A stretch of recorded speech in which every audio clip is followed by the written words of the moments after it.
Thank you for joining us on this December day. Hope everyone's having a great holiday season. My name is Shannon Logan, and I'm the Shared Services Manager here at GCFA.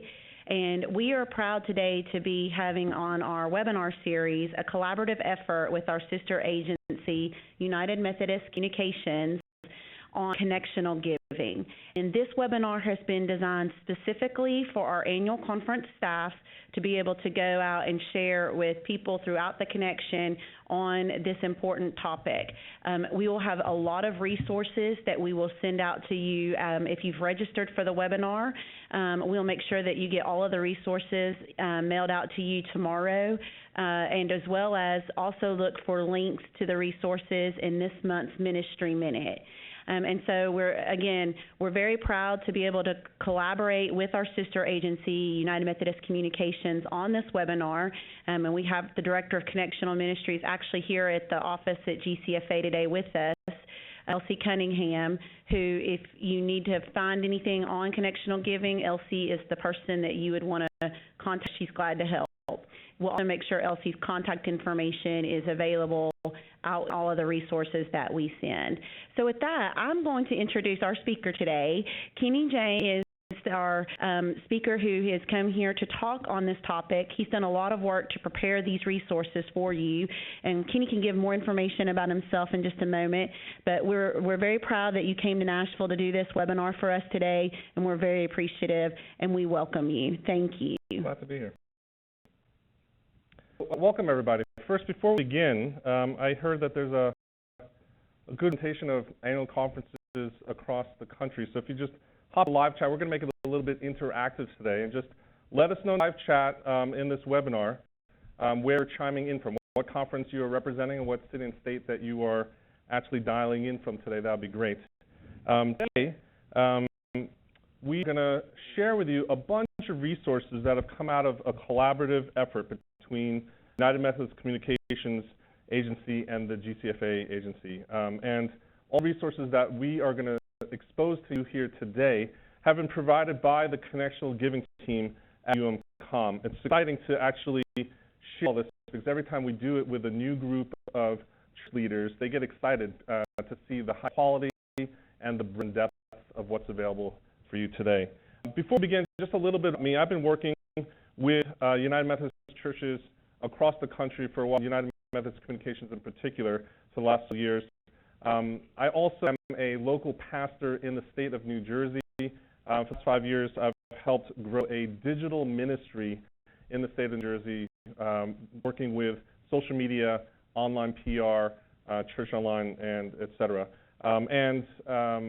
Today, what I really am excited about is empowering you to help your local churches really take advantage of what we have available in terms of digital media to educate, to inspire, and to really help advocates in local churches for all the work that you are doing as treasurers.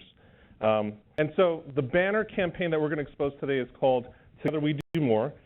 It is a collection of connectional giving resources that are meant to be training for pastors, also really positioned as done-for-you resources, both digital and print, so that the little ministry, many times they don't have, frankly, with the time, they also don't have the budget, and sometimes they don't have the talent or skill sets to produce such high-quality materials. And so under this Together We Do More campaign, we're hoping that you are able to see the value of empowering the local church pastors and their leaders in the local ministry to be able to use this to further the conversation. For this campaign is really to spark conversations and inspire the people at the local level, the pew sitters. I want people to really look at giving, generosity, in new ways that make sense to them, not from a guilt-based or an obligatory way, but from a grace-based foundation that really opens up and flourishes their faith life once they understand that giving can be a part of their spiritual discipline. So connectional giving is one of those clear, distinctive advantages, I think, that the United Methodist Church denomination has as baked into who the Methodists are as a congregation, as a people, et cetera.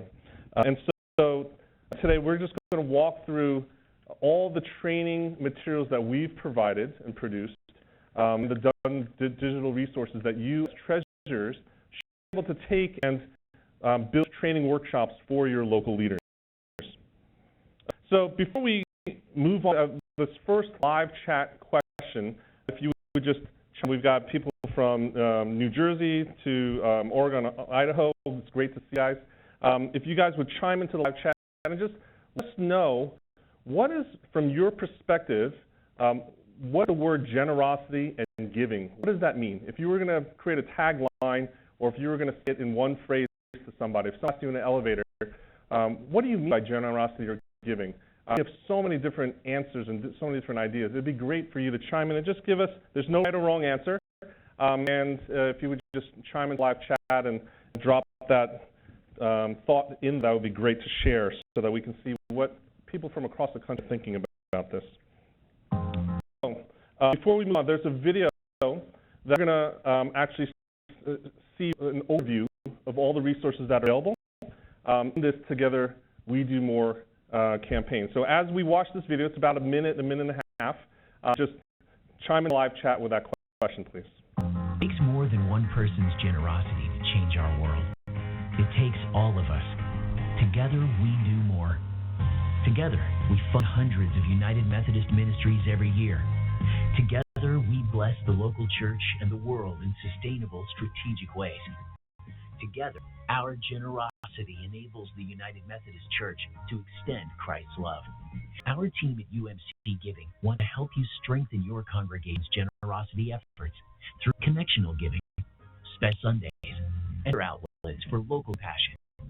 We created some ready-to-use resources for you to download and use. Things like offering scripts, sermon illustration helpers, an end-of-year giving planning guide, a library of generosity videos, professionally designed social media graphics, and more. We want you to have everything you need to prepare and lead your congregation so that a culture of generosity can thrive at the heart of your United Methodist community.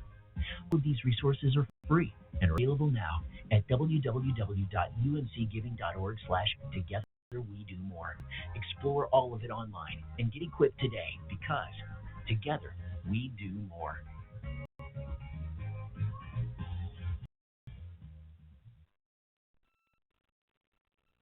So that's a nice little overview that you guys can use with local congregations in meetings or in emails, etc. But today we were trying to pose that question of, why do we call it connectional giving? Again, connectionalism is one concept, this one core piece of the United Methodist life and the ecosystem that really is a distinctive that I don't think that the local churches are really taking advantage of in providing differentiation and educating the pew sitters in their local churches of how to bring out generosity and giving as a part of their faith life. So we think that connectionalism allows you to harness the power of many across the entire denomination to help us focus, change the world. Two examples for connectional giving, right? A lot of these examples. Black College Fund is an example to talk about. We're able to support and empower many more students out there in the world that are trying to get an education when thousands of churches pool resources and help provide scholarships to those that are in need.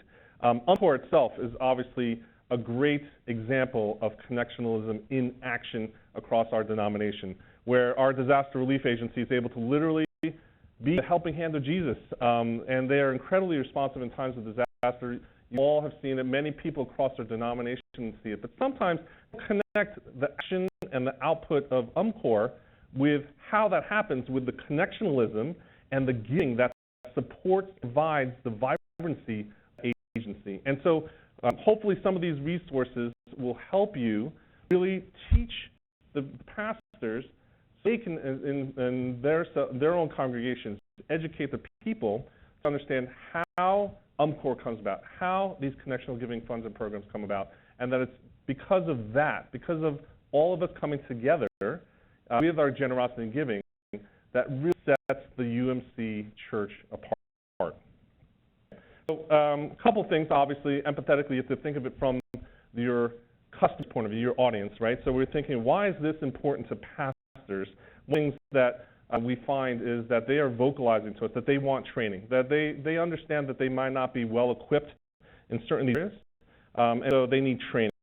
Know that pastors are time-starved, and they need resource support. They want help. They're raising their hands for the help, and this is where you as annual conference treasurers and staff are able to really be the buoy for them in their ministry in this area.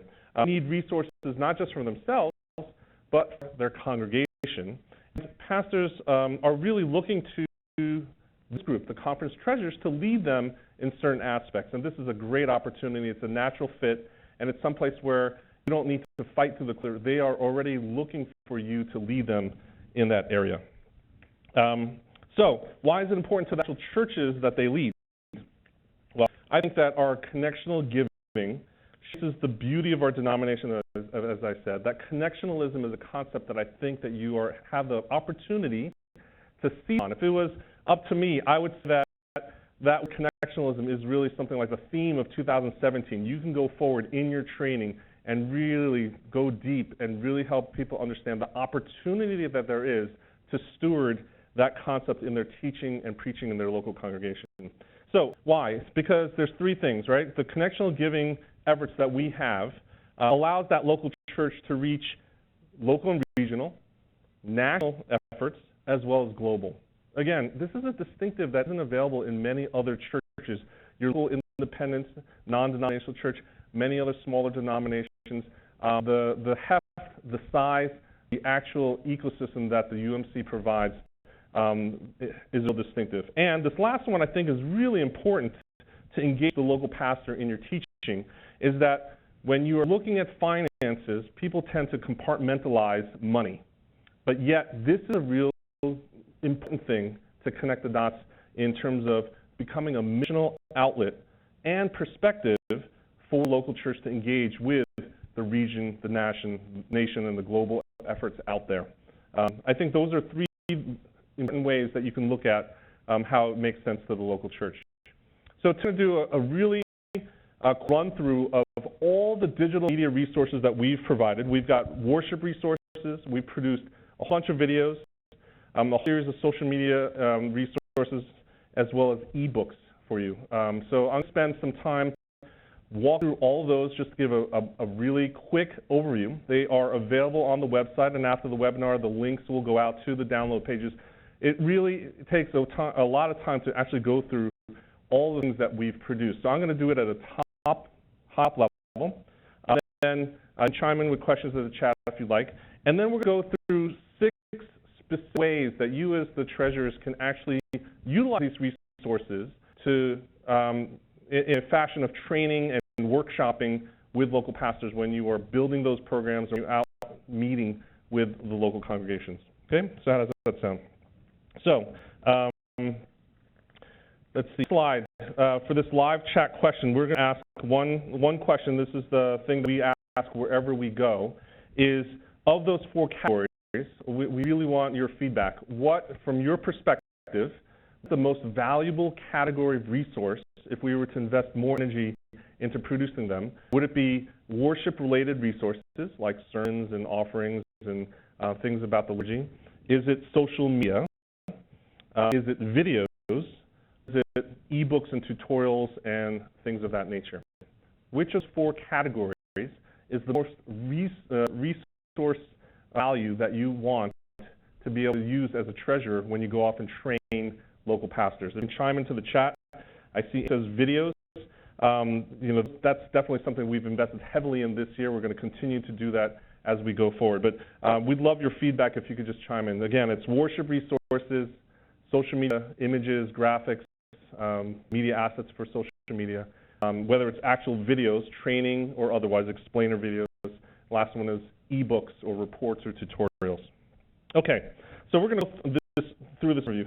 First, is that download kit that's available on UMCGiving.org. That whole page has a whole slew of resources. The first category is called worship resources. And what I mean by worship resources is things that are going to help you assemble your Sunday morning service. We provided a lot of detailed and really rich resources for you. First, we have PowerPoint presentations that you can use if you have an overhead projector during your Sunday service to use for them. We have bulletin inserts. We've got slides that you can use during the offering time. But more, we actually go a little bit deeper. One thing that we've heard from pastors is that they like actual sermon illustration, sermon starters. We've provided a whole category of sermon illustration documents that actually go through vignettes of each one. And we've also created offering scripts. So the impact PowerPoints that you'll see on the actual website is for that purpose. It's for you to display during your Sunday worship services. It's made that in mind. It's contextualized for you to use on Sunday morning. We've got a bunch of offering talks. These are talks that are meant to be during the 5 to 6 or 7 minutes you do passing around the plate during the Sunday morning. One of the most ignored 5 minutes of a Sunday morning is that time, and we believe that it is one of the most strategic couple that you could use to set up, to teach, and inspire. And so what we've done is we've actually produced offering talks that have actual manuscript that you can read. It's a manuscript that goes for a couple minutes with a biblical passage and connects the dots, and it actually shares some examples and prompts people to give generously. We have an abbreviated version, as well as even a bullet-pointed version of each of these offering talks. So you, depending on your style, and depending on who in your congregation actually is up during the announcement time or right before you pass the plate, depending on our own style, we're trying to make it as easy as possible for the local church to accommodate what they have in place and use resources to infuse some inspiration and teaching. Next one is actual slides. So one of the things that we've found is that people have an offering time, but they don't connect the dots visually. They don't connect the dots further than just making an announcement, and it's just a routine passing of the offering plate. So we've created professionally designed graphic resources that you can download and use during your offering time. Next one is sermon illustrations. These are fully built out sermons that you can take, download, and actually modify, personalize it just a little bit, or use as is. These sermon illustrations are written with theological basis that really taps into the biblical stories and the themes around generosity, around giving. It actually is something that I think is eye-opening to many pastors, because a lot of times pastors only preach once a year, once every other year on money or giving, and yet they don't understand that there's so many different opportunities in the Bible to talk about it where it's not guilt-ridden or you're just have an obligatory message for people to give. These are fantastic, rich, and dynamic stories that the local pastor then can be inspired to take a different lens at other biblical passages and weave in those themes of generosity and giving. The category is ebooks. We've produced a whole slew of ebooks this past couple years. Just three of them that I'll highlight here is there's one that specifically talks about the apportioned funds. Another one that talks about the theology of giving and how apportionments come about. And there's even one that it's appropriate for this season. It's an actual end-of-year giving playbook.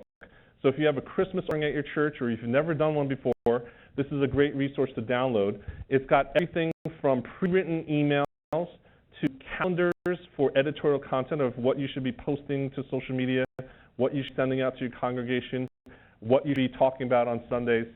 It has idea starters. It has lists and checklists.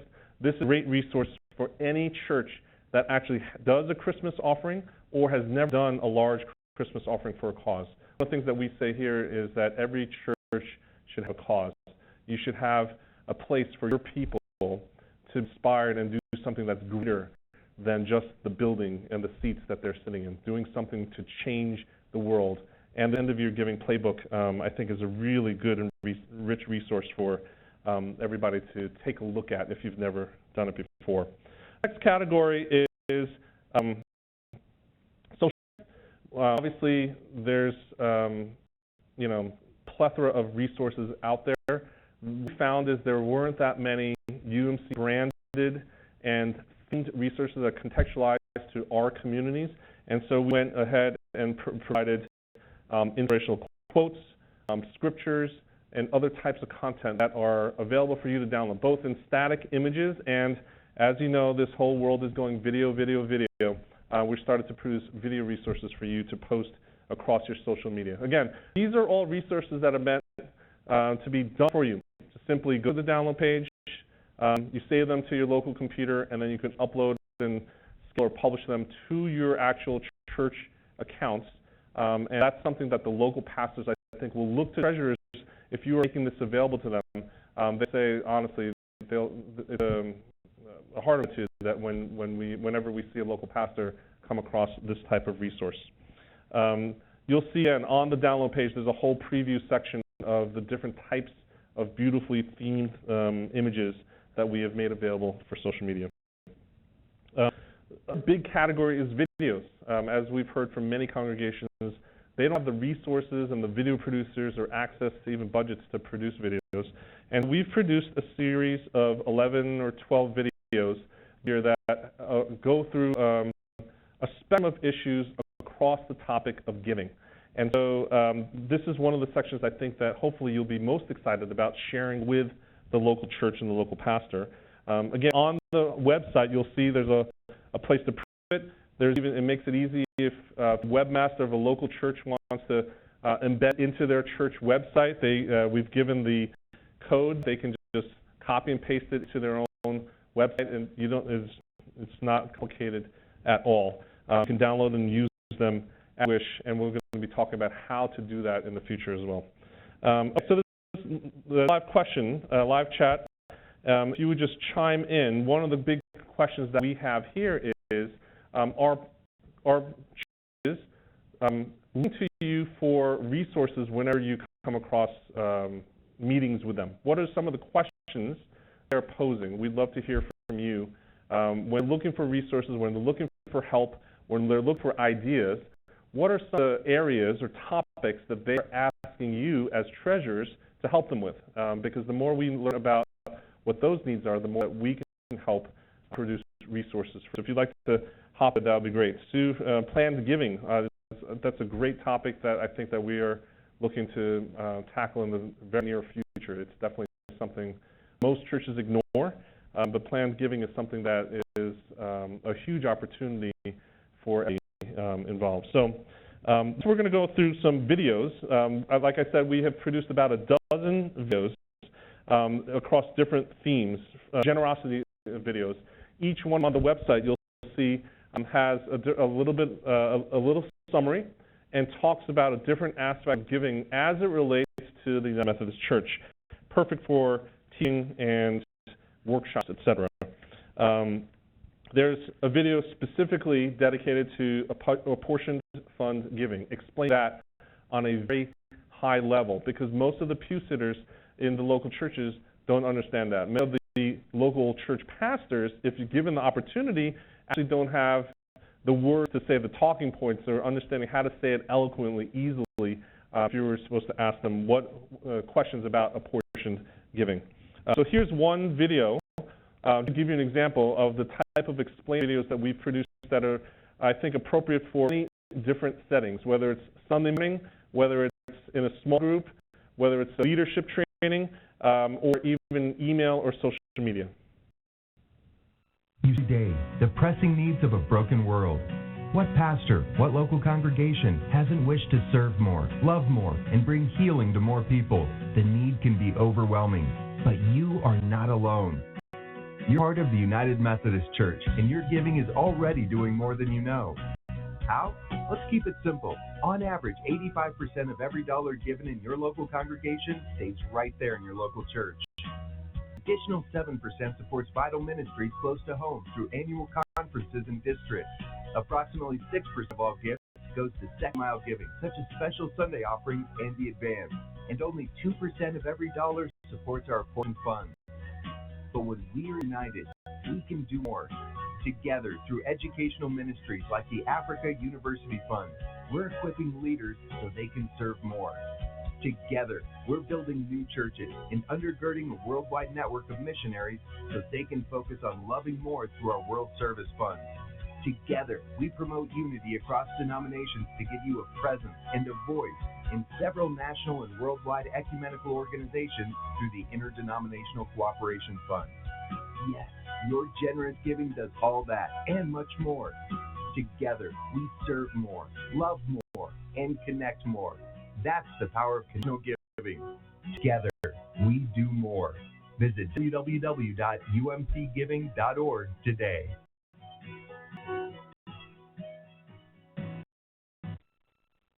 One of the overview videos, as you can see, it's something that's simple and easy. You can actually, I think, introduce that topic of how the UMC works to high school groups or college or young adults, because it is something that they should start to understand. As one of the here talking about transparency is such a big deal, especially with the younger generations, and not afraid to talk about it in a very objective way without being defensive really is something that we want to empower you to help local pastors get to that point.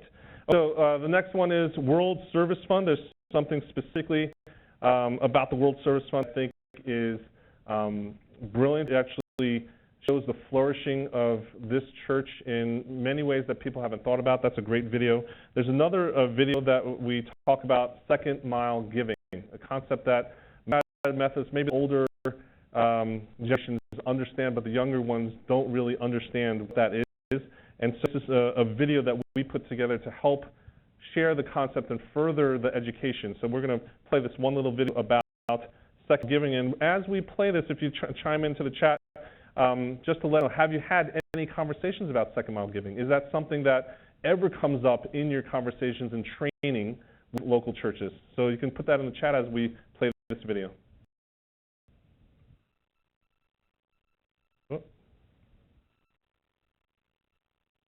Helper, it's what you do. When you see a need arise, you respond.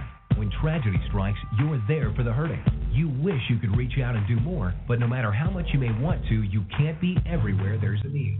You simply can't do everything that needs to be done. But you believe someone should be there to extend the hand of God's love when people need help the most. As part of the United Methodist Church, your reach has been extended.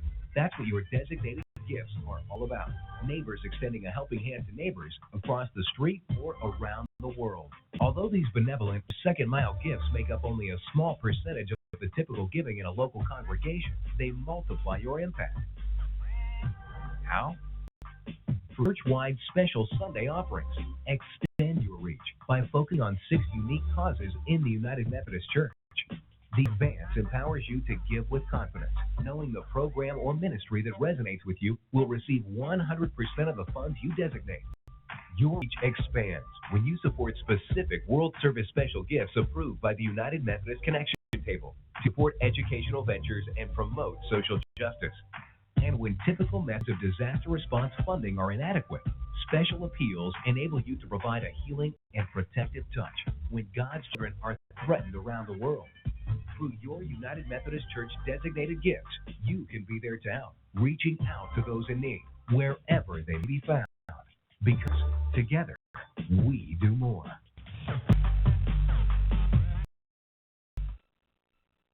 So that's a short video on second mile giving. I just want to point out something that popped up in the chat earlier.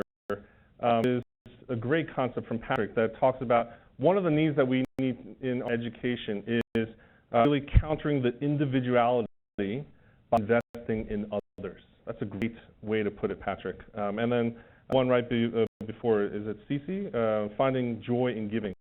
Joy without guilt, joy and freedom. That's what we're going to get to. And so the point of educating people through these explainer videos about the transparency and about where the money goes and how it happens is that we're really trying to do with this program called Together We Do More. The next one is called The Great Mathematician. This is a great fun video that you can see on the website. Another one called What Happens When We Give. Again, it's in that vein of really helping to put it, not be shy and don't hide where the money goes, but really explain it in simple terms so that people have more confidence when they put their dollar into the offering plate. They understand where it specifically goes. It's a great, again, it's on the website. The next one is What God Wants You to Know. It's a nice video that I think can span different generations, your young adult ministry as well. That's something that we wanted to also provide, something that's able to be used in very different contexts within the church. And the video I'd like to show you is called Heroes. This one is really not aimed at the local pastor to show to the congregation. It's actually made for this group in particular, just like the annual conference treasurers, to be used in training the local church communicator, the local church leader, the local pastor. We understand that talking about money makes pastors and church leaders a little bit nervous talking about it. I know that when I've been up in front of a congregation, all of a sudden you realize that sometimes you struggle about asking about finances or money, asking them to give.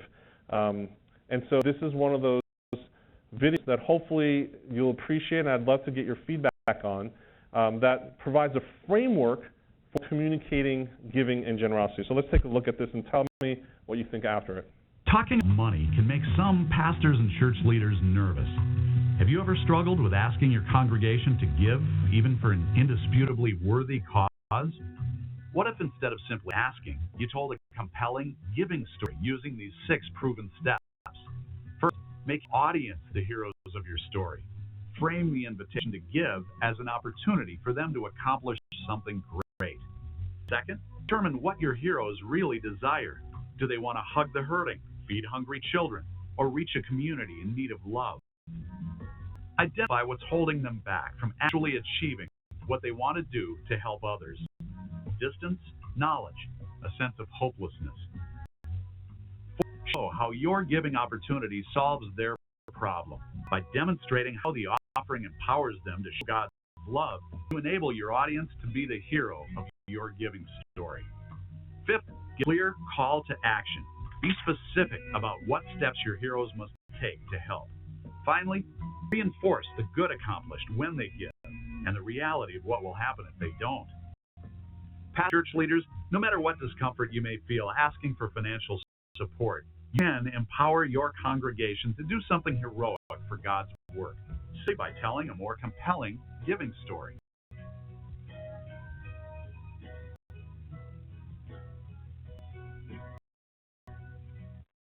The video that hopefully you can see is a perfect workshop setup, right? As a conference treasurer, if you go out and train a bunch of pastors in a district or a conference, you can use this as one of the sessions to really help people come up with a sample giving story. You can do it in groups, you can do it solo and come back together. But this has been a worthy exercise because it gives pastors a framework to work from, right? Sometimes all you need is a little guidance, that outline or framework, and this is something that we've come up with that you will find to get with the pastors that you share it with. There's another one called Beacon of Hope that's in the kit.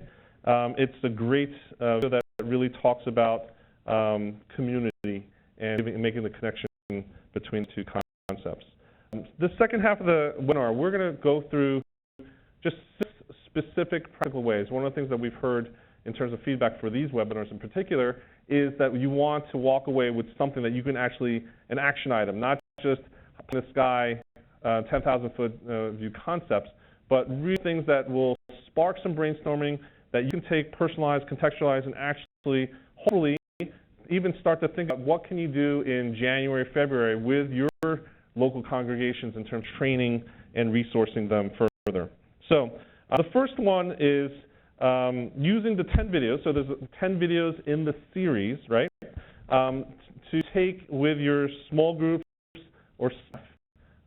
Those groups, the people that are in charge of those groups in a particular church. So it might be a small group leader, it might be the executive pastor, it might be a youth group leader, etc. And help them understand how to walk through the topics. Each one of the 10 different videos has a different topic. So you can help them with sequencing or taking a subset and create a training meeting for their own staff or their own group.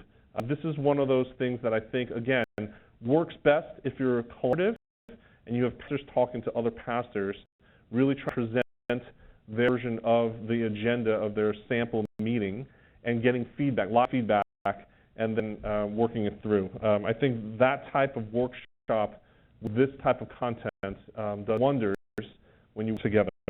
The idea number two is talking about all our social media resources. One of the things that we found is that the local communicators and the pastors, they're time starved.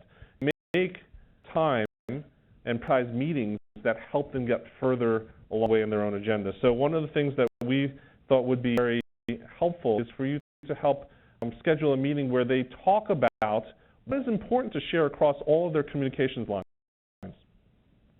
Concepts and contents that they use to further educate their people through technology mediums, right? Not in-person meeting, but medium. Then take a look at the smattering of social media content that we have and map it to an actual editorial calendar. So this is another great workshop session where you have them bring the next 60 days or 90 days of their calendar, and they fit into their calendar the events that are going to go on in their local church, whether it be specific things or seminars or Bible study groups, etc., and work around in real time to figure out a consistent thread of conversation that you would help them push on their social media channels, so giving and generosity is consistent across the board. So many times we find local churches ignoring or not prioritizing giving, and then when they actually have a need for people to come out and share their resources financially, they come up with one need, and that comes off really in a negative light, or it's off-putting, right? And so having the giving and generosity conversation consistent across your entire year calendar is important, and social is a way to do that where it's low-hanging fruit. It doesn't have to be done from the pulpit, and it's not overbearing, but it's something that keeps that idea as part of your spiritual discipline alive and something that's available to them throughout the year. So come up with an actual live calendar and talking about the prioritization. Should it be 10% of the voice, 20% of the voice, 50% of the voice? That's something that you really can work through in workshop format with your congregation leaders that you're working with. Ideally, take the videos and then have the pastors write a little bit about each. Personalize each one with some sort of personal story that they make the connection with the concept in the video, and then email them out. We have a couple of infographics, we have a couple of videos, as you've seen, that are appropriate for that type of conversation between pastor and congregation. I think it accomplishes two things. One, it actually has that consistency of messages for the generosity and the giving. But two, it humanizes the topic of giving. Every time that the pastor personalizes a story in his or her life about generosity and some transformative moment or an epiphany or something that they've had in terms of a life experience connected to an actual concept and fact in terms of generosity and giving, that seems to be a winning formula to educate and really have impact on the congregation. So one of the ideas that we've had really is to get people in place where you have different stations, and each station has a different laptop. Each laptop has one of the different videos. So you might pick 6 videos, and pastor leaders can go to each different station and try to figure out what personal story they can wrap around each of the videos, and then plan to send out a schedule of emails. Imagine having a generosity video that's sent out every other week, 6 videos over 12 weeks. That's a couple months of content that's meaningful, that's impactful, and that makes giving and generosity accessible to all local congregation members. But it's something that pastors have them on their agenda right now, and it's something that you as a conference treasurer really can help them cross the finish line and getting them to actually plan the content and get it out. Is all the snacks and graphics is appropriate to publish in your newsletters and your bulletins. One of the things that we would really encourage you conference treasurers either to do yourself or empower and tell your local leaders to do for their own congregation is to actually put out surveys. Survey giving, surveys on money, surveys on habits. Those are things that people always want to know. Whether I heard recently a church sparked a conversation about generosity and giving by having a survey on how much people tip at a restaurant, right? Christians sometimes, Christ followers have a reputation of how much they tip at a Sunday restaurant after church. Well, that trivial conversation in survey form sparked conversations about larger issues about giving and generosity, both within their families, to the church, to other nonprofits and good causes. It really helps people understand, that conversation in a much more personal fashion. So surveys is something that I think that everyone has the ability to do. It's low-hanging fruit, and you back the results and you have some conversations about that. So that's why hopefully these stats, facts, and figures is something that we encourage you to do on your newsletters and your bulletins, because again, not every church has social media, not every church has Facebook or websites. You might not be up on those channels yet, but there's other outlets. Having a survey and then even a congregational meeting, a lunch and learn after a Sunday service might be something they do in terms of to get some of this information out. Okay, the one is I think really a meaningful one. It's kind of like you're bringing someone life in terms of their own ministry and their vocation. So this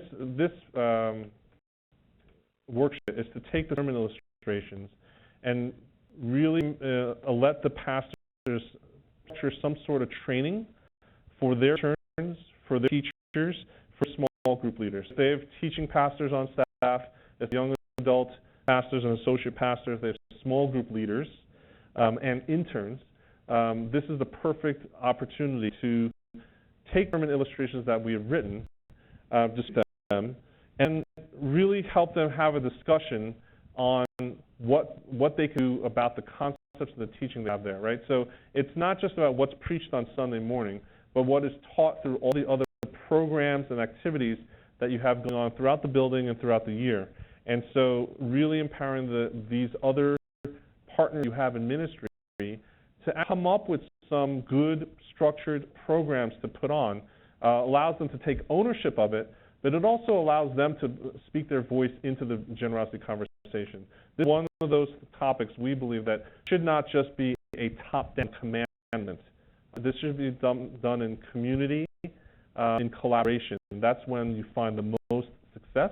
And taking our sermon illustrations and using each one, so if you had a weekly staff meeting or a retreat or some type of workshop that's dedicated to this, to actually look out and really digest what's going on in each of these sermon illustrations, one a week or one a month, might be a monthly staff meeting, and taking some time to really dissect the message that's in the sermon illustration, then reconstruct as a group, how can we do that in a coordinated effort to take that core concept in that sermon illustration and teach it through programs for a given month.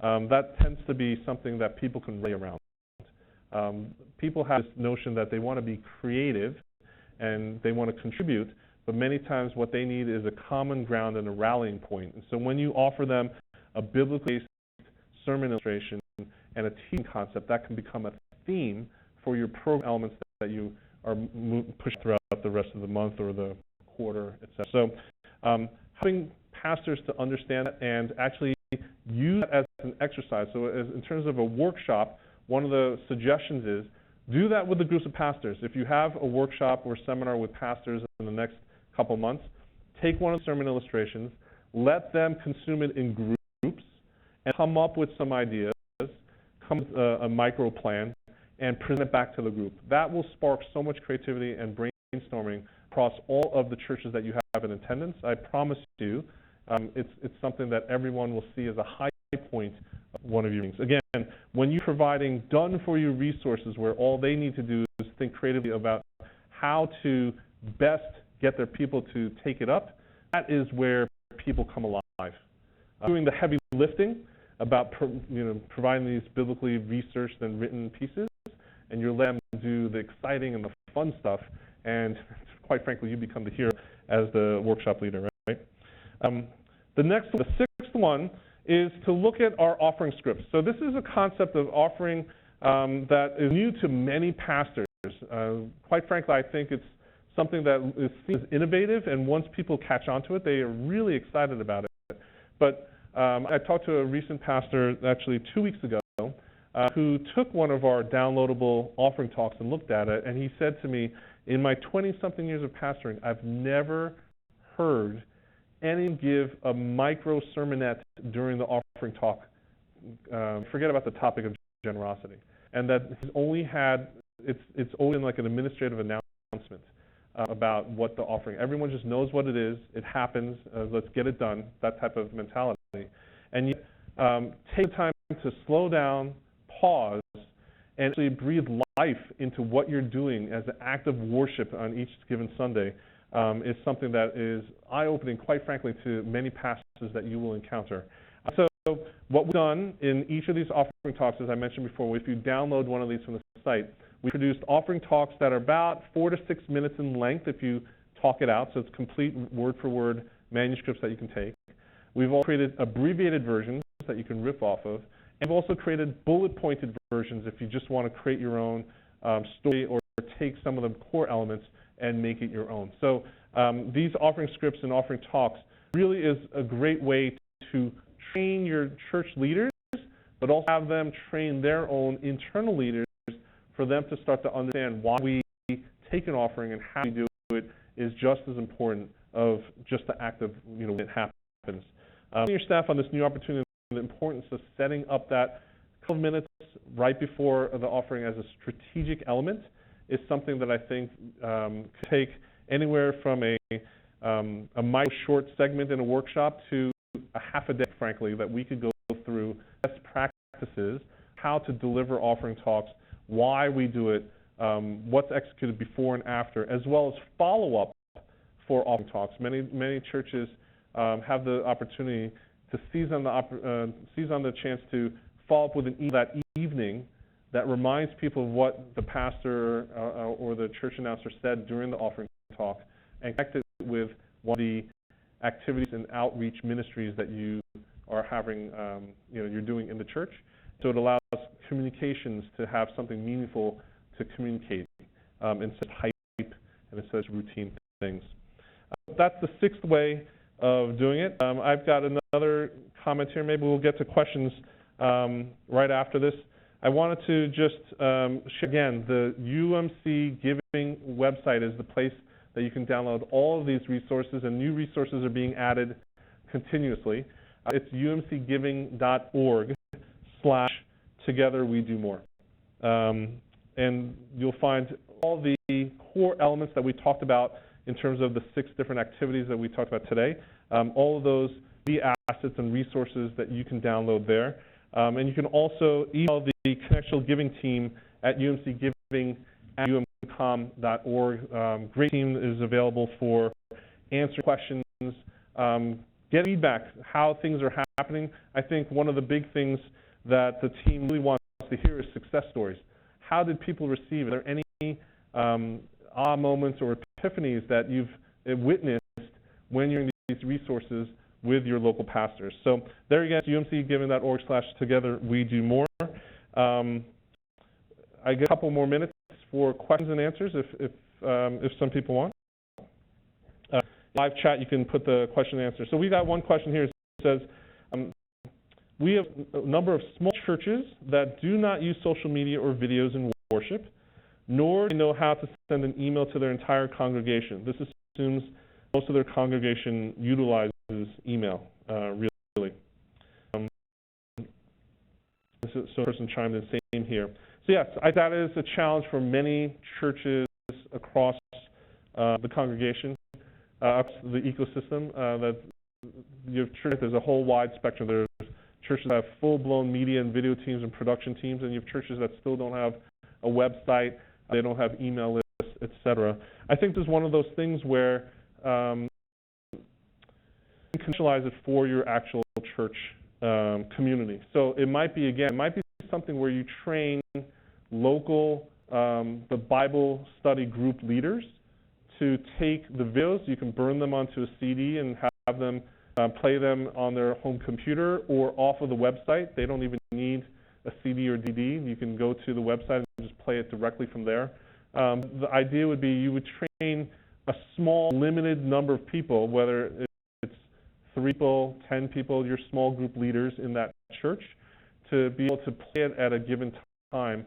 There's a gathering, and then have some prompts. You can come up with some questions, some question prompts for the discussion to happen afterwards. That's, I think, one of the ways. Another way is if they don't actually have projection in the actual worship service. Many times during fellowship hour, I know in the church that I just visited this past Sunday, they actually have a TV down there. And so what they had is they had a looping video on a TV cart. And that's another idea that you might have happen. Again, I think the idea is to find where are people meeting in a mid or large group setting, and how do you project or utilize some of these resources for that. As I mentioned, written newsletters, printed letters to people's homes. You can print out the infographics, include an envelope, things like that. So those are the types of places, I think, hopefully some ideas of how to use these digital resources, and most of the congregation are not there yet. Any other so again, my name is Kenny Jang. Pleasure to be with you today.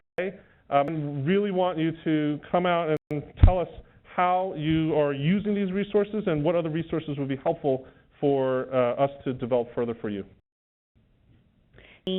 Again, we are very excited to be able to partner with UMCom and with you with all of your knowledge and expertise on this subject matter, and we thank you again for being here with us today. Again, my name is Shannon Logan. I'm the Shared Services Manager. If you have questions, please contact us at sharedservices@gcfa.org, and we would like to make sure to also give a special thank you to our sister agency, United Methodist Communications, and Elsie Cunningham, the Director of Connectional Giving, for all of their work and efforts that they have done to put this together for us. They've really tried to create many resources available in the Connection for literally just things you can take and immediately plug in at no matter what level that you serve in the Connection, to be able to utilize that for this important effort that we're trying to work through in 2017. And I think that one of the things I took from your talk today was that our theme for 2017 is connectionalism. Yes, together we do more. That's exactly right. So thank you very much, and we hope you each have a blessed day.